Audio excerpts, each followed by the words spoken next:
So, like many people, I've been inspired by numerous entrepreneurs like Steve Jobs and Elon Musk, Mark Zuckerberg. Especially, I think during my engineering days, I was going through this phase of wanting to start something of my own and something that I help and enable to grow. And while initially it was just a thought, and reading the biographies and reading several books, I just realized that this was something that would make me come out of my comfort zone.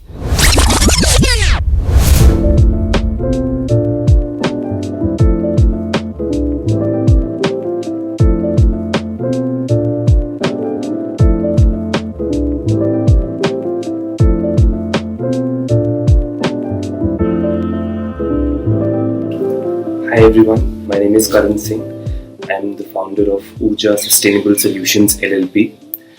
I would just like to introduce myself to you and introduce my journey of Oorjaa with you.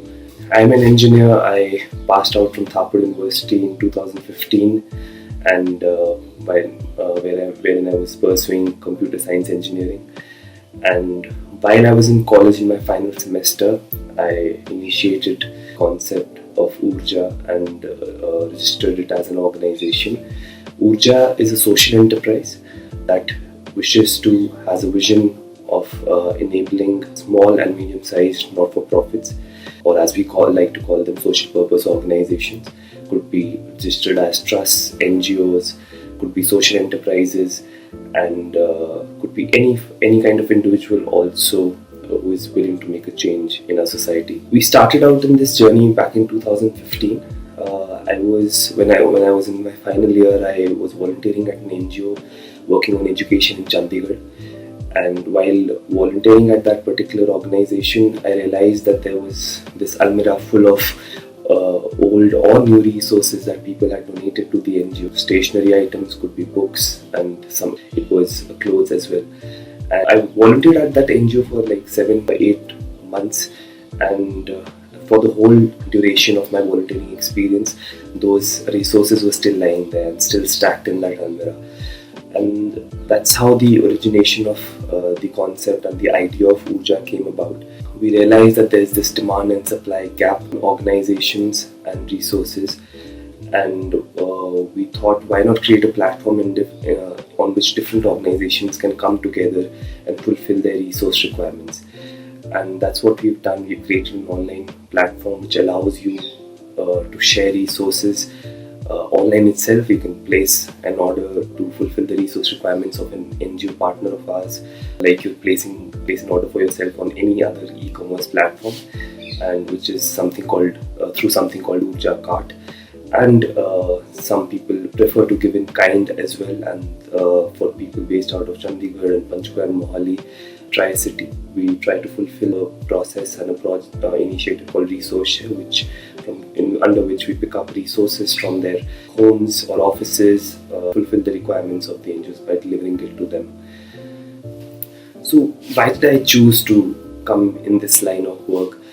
Like I said, that I was volunteering at an NGO before that. That was my first volunteering experience and my first experience of the development or the social sector.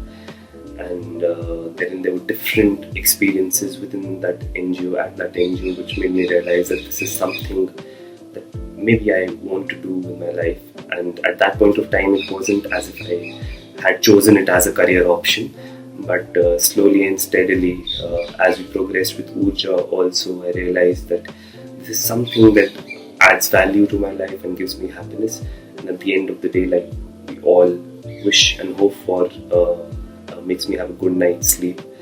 Initially, when in my final year as well, I was placed with an organization, but I chose to continue with Oorjaa primarily because of two reasons.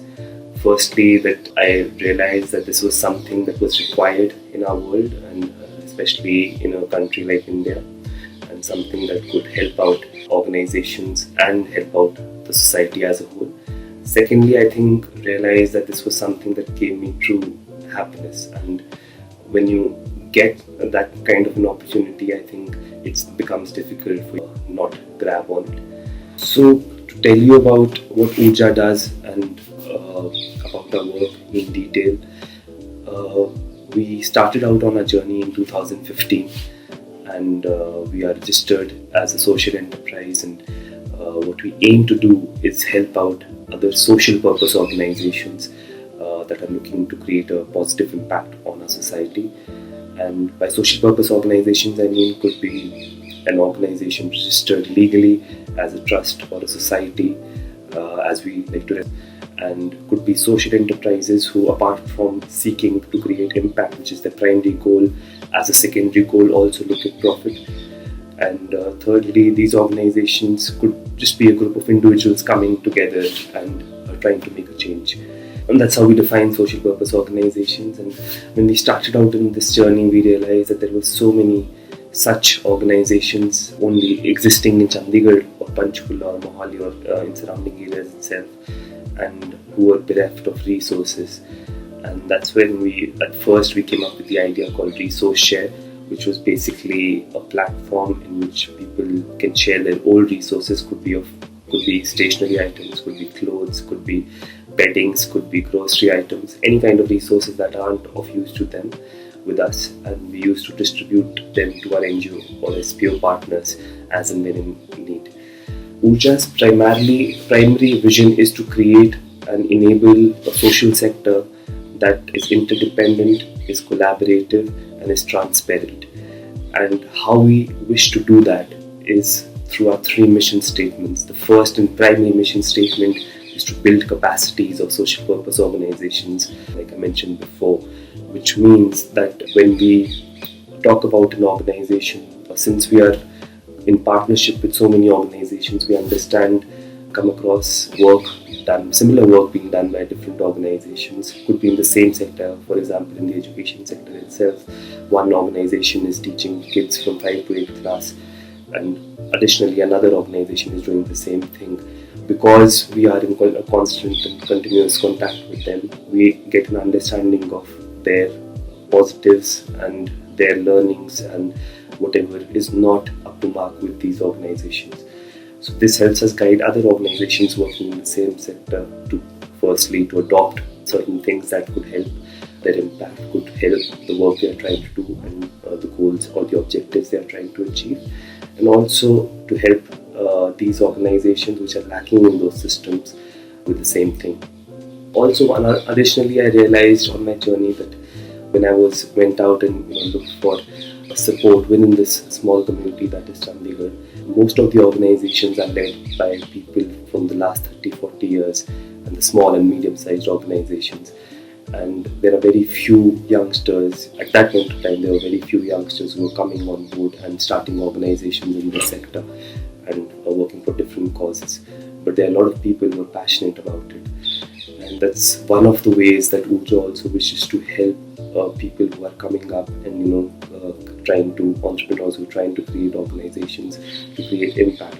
And how can we help them on their journey initially when that help is required? That help could be in the form of providing them resources, it could be in the form of making their program better and much more impactful, could be with the help could be in the form of helping them figure out the demography or the area that they should work with and work on, so that they can create maximum change and impact on that particular cause. Our second mission statement is something called optimal resource sharing, which is basically aligns with several of our sustainable development goals and allows zero wastage in our society. A lot of us have resources that are not of use to us, and these organizations that we've partnered with, according to our study, have a monthly requirement of up to 1 to 1.15 lakh worth of resources. Again, these resources could be anything, could be stationery, could be clothes, could be grocery items. And if they're spending so much amount of money every month, which on such trivial resources, we felt the need that if we can fulfill these requirements for them, they can save that money and help out, make the other parts of the program better. Could be employing better people for a healthcare center, or better teachers for an education center. Could be just increasing the capacity of the number of people they are helping out and aiding. So that's how the idea of Resource Share and Oorjaa card came about. Resource Share allows anybody to donate old resources which is not of use to them. And secondly, Oorjaa Card is an online e-commerce platform for the underprivileged that allows you to just donate resources to these organizations and their beneficiaries as well on a click of a couple of buttons. And it's like ordering something for yourself, Amazon or Flipkart, and the journey looks like you go onto the website, you choose the organization and the work or the cause that you want to support, you choose the resource you wish to donate, and that a particular order is received by us. After you have made a payment in your preferred, selecting your preferred mode of payment, could be UPI, could be debit credit card, and we get that order and we procure the resources from our vendors, and that particular resource is delivered to the organization of your choice, or you can also select to leave that up to us. And after we've delivered the resources, you will send a report on how it is utilized, which includes pictures and acknowledgement receipt from the organization that has been given those resources. So that allows the process to be transparent and you are engaged with it regularly. Thirdly, we have another mission statement which includes which is still in process, which is something to do with NGO assessment. Because we are connected with so many organizations, it becomes a responsibility to ensure that whatever organizations we put up on a platform can be trusted, and because whoever comes on board on our platform, be it a volunteer, be it a donor, be it any kind of stakeholder, be it a corporate, they trust us to ensure that we've carried out a due diligence processes to ensure that these organizations are doing good work. And that's something that we are constantly in the phase of developing, because as you work with these organizations on different projects or different lines, you understand their limitations and their capacities, and that allows us to ensure that we're connected with the right organizations. Our ultimate goal with this mission statement is to ensure that to the donor or to whatever stakeholder that comes on uses our platform, that they can fully trust the organization they support with their time, with their resources, or with their money.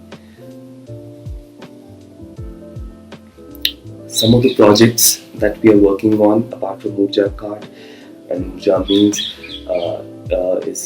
there's a project called Sakhi Suraksha, which is aimed at menstrual hygiene, in which we support a woman or an adolescent girl with their menstrual by providing them access to menstrual pads for a year, and additionally, if required, the goal of that project is to make them self-reliant with their menstrual health and hygiene. So far, we've been able to support 361 girls in a single year. So far, under Oorjaa Card, we have been able to dispatch and fulfill resource requirements worth over 85 lakh in the last 5 years, and different organizations connected with us. And as recently as during the COVID times, with so much demand coming in from our beneficiaries to support them with provision kits or sanitation kits, we were overwhelmed by the response given by our donors. And I think the biggest challenge initially I faced was just choosing to do something of my own, and especially in a sector like this, which was rare, still is rare, and especially coming from a background of pursuing 6 years and giving 6 years of my life, and my parents gave so much of time and their resources to enable me to pursue engineering, and for me to just take that leap of faith and to follow my passion and do something that is completely different of what I have prepared 6 years of my life for. And it was a tough call, it was a tough decision, and even though I was placed, I had to make this call to pursue that placement or not. And I think that was the biggest challenge. The second challenge that I identified was certain skill set and knowledge gaps that were there, because this was something completely new for me, and because this is a sector related completely to human beings, and just ensuring human welfare, and it's much more in direct contact and with human beings. This was a lot of things were completely new to me, coming from a sector which was totally backed by technology and supported and promoted technology. And I realized those skill set and knowledge gaps, and I pursued my post-graduation last year to overcome them from the Indian School of Development Management in Noida, and which was a great experience as well to just be in amidst so many like-minded individuals working for the who were trying to build a career in this particular sector, and they were from all across India, from different states, and I had a great learning time at ISDM, which surely molded me to just be better equipped for the work that I was pursuing and that I planned to pursue. And thirdly, I think the biggest challenge for me was people always asking me or telling me that और क्या करते हो अपनी life में, like what else do you do for a living? That's one question which was difficult to decipher in the beginning, because I was also going through a phase of self-doubt, and I wasn't sure whether I was on the right track initially as well. And although in my heart it felt right, but obviously your brain is wired to make you think that you need to take care of all contingencies or possible risk that could arise from your decisions. And when people used to ask me that question, or bring that about in different forms, I used to go in that mindset of whether I'm on the right track or not. So it was more about just getting used to it and making them. Initially, I used to get agitated or irritated, but after a while, I just realized that there's a limitation to their capacity of thinking that maybe there's a life or there's a professional choice that goes beyond engineering and the medical profession, or even commerce, and which we are also, I think, as a nation, are just coming to terms with it. This is also sectoral choice or career choice that people can choose and youngsters can choose and develop a career in. And that's something, I think, that's one of the challenges that I realized that I grew to face and to counter with time, and as and when there arose, and especially my experience at my post-graduation at ISDM just helped that a lot, because I was amongst these 60 odd individuals who were pursuing something similar to me, and just discussing ideas and understanding how our problems were similar helped smoothen that challenge as well. Lastly, I think for me personally, the biggest challenge was being an introvert, and for me to just come out and interact with people which my job, my work demanded, and on a daily basis to interact with all the different stakeholders and just come out of my shell. That was hard, and I think that was similar to a journey of anybody that pursues something that is different. When you get out of your comfort zone, you realize that you need to break a lot of shackles to become the person you wish to be. And that's something that I'm extremely proud of, because that I was able to do, and I got the opportunity to do that at that age. And I worked on certain limitations that I put on myself. I was able to work on those limitations because of this opportunity. Thank you. When I think about milestones or achievements that I really cherish in my life in the initial period of my journey with Oorjaa, two things come to my mind. Firstly, we used to visit organizations to understand their requirements and their needs. And one such experience was with an organization called CNP+, which was working with the LGBTIQ community and people who were AIDS positive within that community. And I remember I was sitting at a gathering and interacting with these individuals from the community, and just listening to their problems, them sharing their problems, and the founder of the organization was also there. And it was one of those numerous gatherings I had been a part of different organizations working on different causes in which people shared their experiences, their struggles, and such a gathering always used to overwhelm me because I realized how privileged I am and I have been in my life. And so while sitting with the community members, there was this need or requirement that was put across was of blankets. That was the first initiative that Oorjaa took to collect funds from people and just enable funds through Oorjaa card. And we had just started off with the idea of Oorjaa card. We were doing resource share first, but we just started out with the idea of Oorjaa card. And so the requirement was of 150 blankets. And because I had connected with the participants in the organization so closely, and it was my first experience, I felt really attached to the idea of that, this is the goal we wish to achieve. And being completely new at fundraising, and just the idea of, seeing something coming to life, the idea of Oorjaa coming to life, and connecting it with this particular goal and objective that we have to do this and this opportunity, and we have to go about it in an effective manner as well. And so we started on that journey, and we were able to collect the 150 blankets. And I think when we did the distribution process and met the different community members, and I was just humbled by that experience, and it just never surprises to amaze me every time that I'm in that position, because the gratefulness that comes to people's minds, and just especially being from a privileged background, and the limitations or the challenges that that people face on a normal basis. I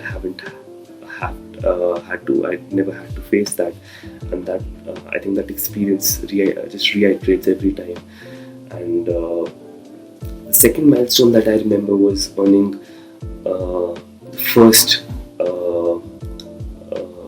amount that Oorjaa did. I still have that 100 rupee note that as part of that donation or that revenue that we had. And that'll always be special, because I think the biggest challenge that you face in this sector is how you're going to make money, how you're going to sustain yourself. And my parents have been supportive of that, and my father has been supporting me throughout. And I think that first time that I was able to earn from, firstly, from an organization that I had started, it was a special feeling, and especially after numerous people had told me that this was not a sustainable life or something that you can build a career out of. That just made it more special, and I really appreciate that moment. So, like many people, I've been inspired by numerous entrepreneurs like Steve Jobs and Elon Musk and Mark Zuckerberg, and especially I think during my engineering days, I was going through this phase of wanting to start something of my own, and something that I help and enable to grow. And while initially it was just a thought, and reading the biographies and reading several books, I just realized that this was something that would make me come out of my comfort zone, improve or as a person, and improve on paths that I wish to improve upon. And the life was much more appealing to me than the alternative of sitting on the table and pursuing coding or doing back-end work, which is something that didn't appeal to me as an individual. And these such thoughts started coming while I was in my, engineering in second and third year. And I think when this idea of Oorjaa came about, and the way the journey was taking place and shaping up, and the day of the way my enthusiasm and passion for the sector of for the social sector was rising, and I think it just culminated in something that, so I want to do something of my own, and there's this sector or area that I'm interested in, and that makes me feel satisfied and happy.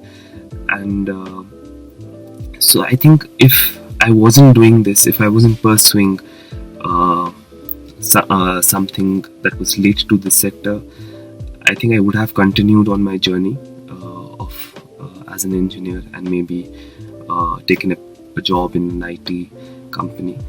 But alternatively, I think I also feel that because that bug of just starting something of my own was had bit me so hard, after a few years I would have more or less started something of my own, maybe in the same field, maybe in technology and in computer science, and some you never know, and maybe I would have found my way to this particular field as well. And also I feel that I have had a keen interest in music and art since I was a little child, and maybe that's something I could have explored. So and I feel that it's not that you can't do those things and you can't do multiple things when you've decided to do something. This was for me, for this particular point of time, or this particular part of my life, this was something that I wished to do, and I've pursued it, and I'm greatly humbled by it, and humbled by the experience that I've had and the learnings that I've had. There's still a lot to do in this particular area and this particular line of work as well, but I have plans to pursue other options as well, and in addition to this, and that's something I think we should all look to do, because could be in areas of or as individuals, there are multiple areas of interest, and I think we should do as much as possible and pursue them, and do the best of our capabilities, keeping in mind that there are limitations and restrictions life puts on you, but you can't really get bogged down because of that. And if you ensure that you're doing the best to your capabilities, and ensuring that your loved ones are happy and satisfied, then why not? And I think at least for another 3 or 4 years I'll be focusing on Oorjaa, and then maybe I'll start exploring other options as well in addition to this.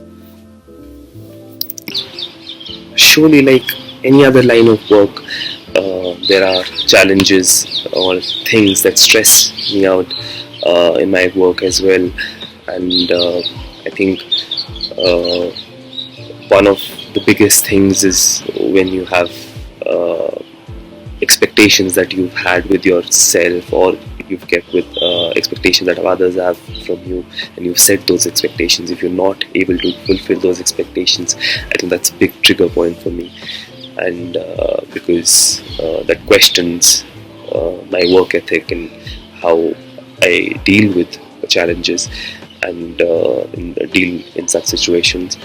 I think one of the biggest things that I have learned as an entrepreneur is managing my time, which I'm still not really great at, but I've improved from where I started with, on that when I started on this journey.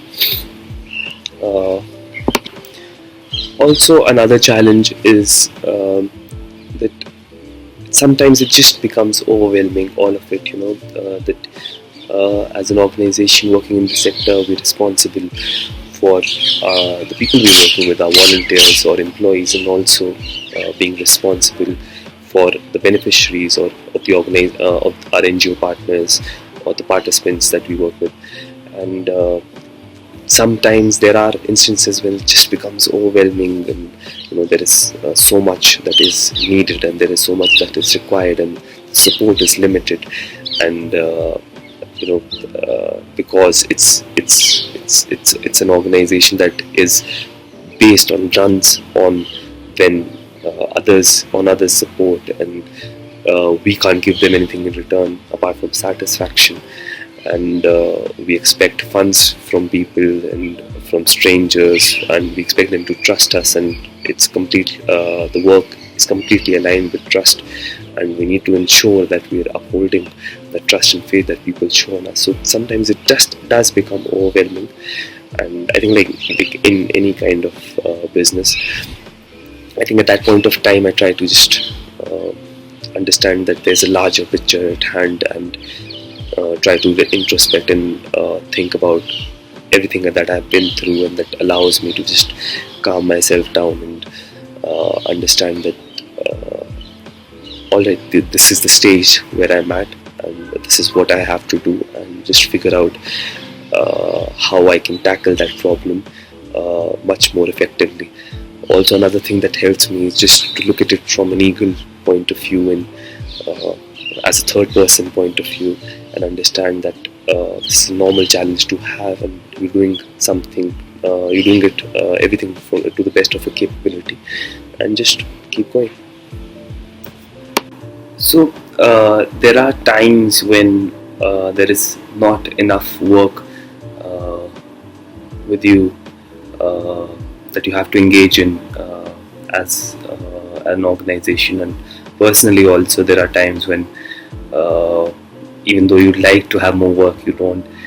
And I think during such instances, again, I tend to go back to my basic principle that I abide by, is that life is just not only about work, and apart from the fact that you need to keep creating opportunities when you like to have more, and when you don't have sufficient opportunities, you need to keep looking for more opportunities, by interacting with people, and by just doing your secondary research, and by engaging whatever is happening around you and the organization and the sector you're working in, and engaging with different stakeholders, and trying to develop opportunities where there aren't none. But even in some certain instances, despite of doing that, if you're unable to create such opportunities, in my case, I like to believe that work is just one aspect of my life that I need to continue doing to the best of my capability. Apart from that, there are several other things that make up my life as a whole, and make it holistic and fruitful, and inspire me to continue on my journey, and they feed onto each other. Like for example, if I have good interpersonal relationships, that feeds into my work and enables me to do my work better as well. And if I have certain hobbies that could be listening and making music, or could be just something as simple as watching Netflix, or doing something that makes me feel happy apart from work, then life should be a culmination of all these things coming together. There are 6 basic steps that I've tried to abide by, which is very difficult to do, which has been very difficult to do for me personally, but 6 separate things that I feel that just make my life a little more holistic. One obviously is work, and apart from that, I think there is personal development, that you need to keep on working on yourself, keep on building skill sets, and garnering knowledge that is important for you to become better at what you do. And apart from that, there are interpersonal relationships with your family members and your friends, and who I think they have played a huge role in my life to enable me to be at a stage in which I'm happy and satisfied individually as a person. There is always, I think, you can hope for and always look to do more. But I think that's you need to find those set of people that believe in you and show that faith in you, and you also are act productively in their life and add value to their lives. And apart from work, personal development, interpersonal relationships, maintenance of interpersonal relationships, there is, I think, exercising and just good nutrition is something that I try to focus on. And my weight has fluctuated all my life, and there are phases when I'm really, careful about what I consume and how much I exercise. But that there are instances when I don't, I'm not able to do that effectively, especially that was the case during the lockdown. And but exercising is something that I don't like to do, and could be something as basic as just taking a walk in the park, and something that you enjoy doing. Like I enjoy playing cricket, and I think that's something that also adds value to my life and in general.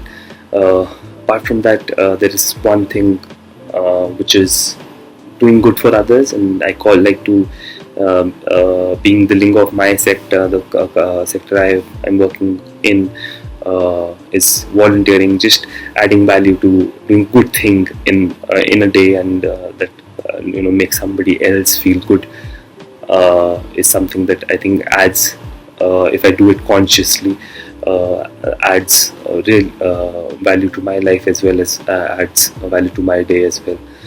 And I think if you're able to do these things, and I try to fit them in my day, and if I'm able to do all that consciously, and able to do these things on a regular basis, it just makes me more productive as an individual, and just makes me continue on this path, and continue as an individual as well.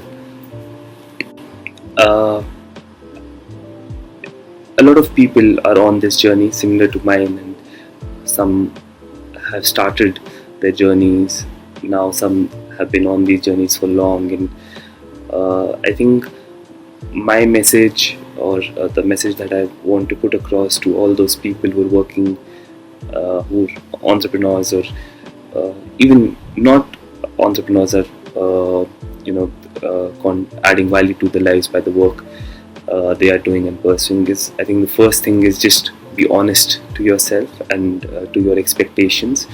You need to know what you want to do with your life, and you need to know what will make you feel fulfilled at the end of the day, and take it day by day. And it's not that you should look forward to something that after 10-15 years my life should be like this. That I mean, you should have that vision, and you should work towards it, but also working towards it on a day-to-day basis matters, and just understanding the role of every little thing that you do in enabling that larger vision that you have with respect to your life. Secondly, I think it's important for entrepreneurs especially to have people around them who believe in them. Even if it's one person, I think that makes all the difference in the world, and that positivity that brings into your life and your journey is important for you to just feel motivated when you lose hope, or even when you don't lose hope. That there are people that believe in you and want you to continue and do better at what you do. And I think the way of enabling that is to be a positive influence on others' lives and of others' choices, and ensuring that your presence is such that you're always able to instill confidence or in the lives of others, and confidence and positivity in the lives of others. Thirdly, I think as entrepreneurs, it's important that you understand that it's something that you choose to do, you've chosen to do in your life, and you take responsibility for it. There'll be the highs are really good, because when you build something from scratch, you really enjoy the highs, because you understand the value of having nothing and creating something from that. And I think it's important that we learn and move on from the lows as well, and take them into stride, because there are no failures. It's just learning, and there is a lot to learn, and with every failure you become better at what you do, and you just need to continue with the same passion, and well, not the same passion, but it is not possible at all times, but you need to get back on your feet and just resume doing what you were doing earlier, and do it better this time. Interestingly, that brings about the thought of I think there's this perception that entrepreneurs are always need to display the same effect, same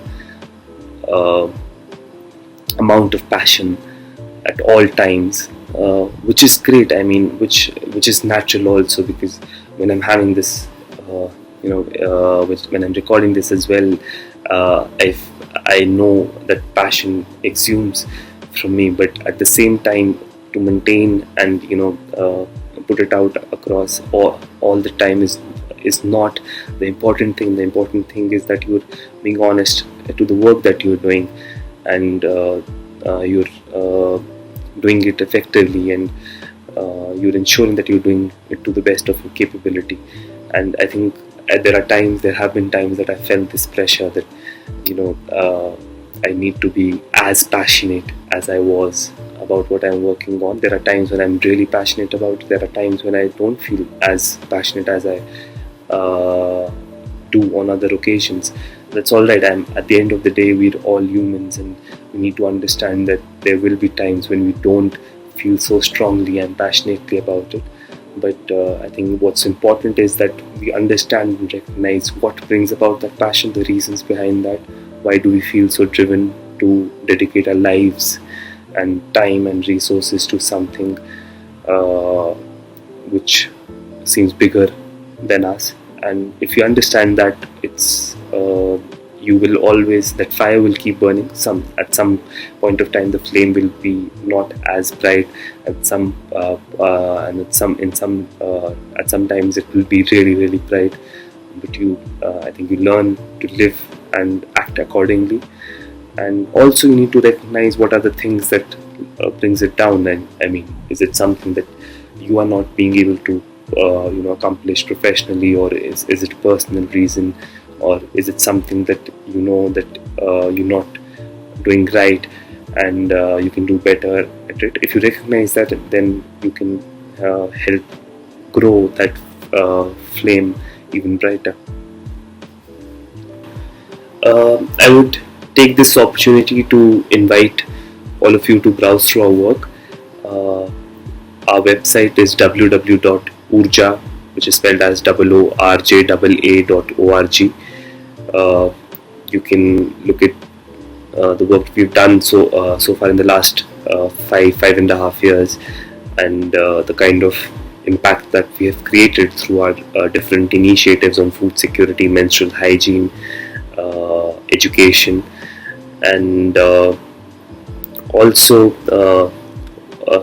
I think you should explore the idea of giving more on a daily basis, on a regular basis, and it's not just about Oorjaa, but support the larger ecosystem, especially the effects that COVID has had on the livelihoods of people who are not as privileged as most of us. I think we need to think about and reflect and introspect about giving back to the society more. It could be local organizations that where you're deciding to support, how you can support them in becoming, again, improving on their operations, or support them financially, support them with your time, and volunteer your precious time with them, and do go through our work as well. Go through our website, and if you feel that you can support us in any manner, like the aforementioned things, and do check out Oorjaa Cart as well, which is this novel idea that we feel that could really bridge that demand supply gap that there exists in small and medium sized organizations, and help out more and more people as it progresses, as the idea spreads. Lastly, I'm really grateful to Soil Cup for giving me this opportunity to share my journey and Oorjaa's journey with all of you. And I think it's always great to see that people are looking out for entrepreneurs and looking to support them. In this case, Soil Cup is doing a fantastic job in creating an opportunity for us to showcase and showcase our work and tell people about what we are doing, and also supporting us in just putting our thoughts and our views, our opinions and our work out there. So I'm really grateful for to all of you also to for joining, and I'm really grateful to all of you for taking out the time to get to know about Oorjaa and about our work, and look forward to engage with you in whatever capacity in the future. Thank you so much.